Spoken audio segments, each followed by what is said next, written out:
yanında qeyrəti bəlli. Qiymətli gövhərim, zərim şahmarlı. Əllər arasında şöhrəti bəlli, ahılın cavanın hörməti bəlli. Hünər meydanında qeyrəti bəlli. Qiymətli gövhərim, zərim şahmarlı.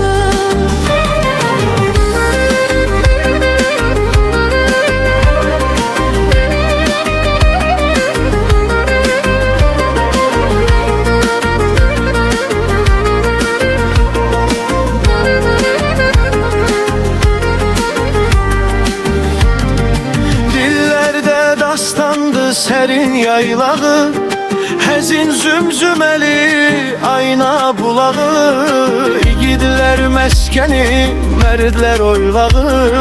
Basılmaz aslanım, şirim şahmarlı. Bəllidir kimliyi binə Quranın, üstündə olubdu gözü aranın. Önünə xoş çıxıb xəbər alanın. Bozulmaz yıkarım, yerim şahmarlı. Hələ inciməyib bircə qonağım, göylərə ucalıb sənsiz horağım.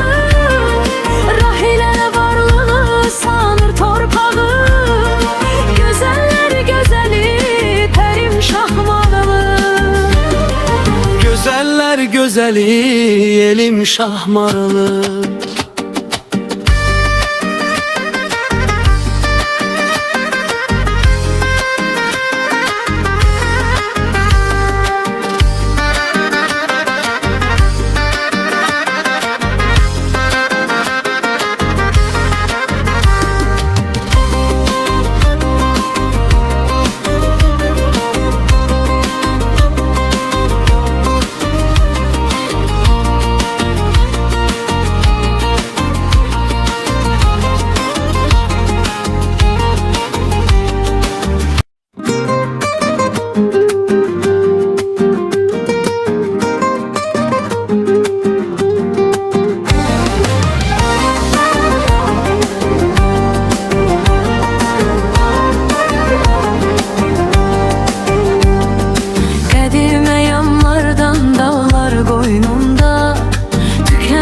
Sərvətim varım şahmarlı, cənnət bir məkandı dağlar boynunda.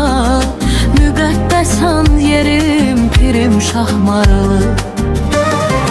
Ellər arasında şöhrəti bəlli, ahılın cavanın hörməti bəlli. Hünər meydanında qeyrəti bəlli.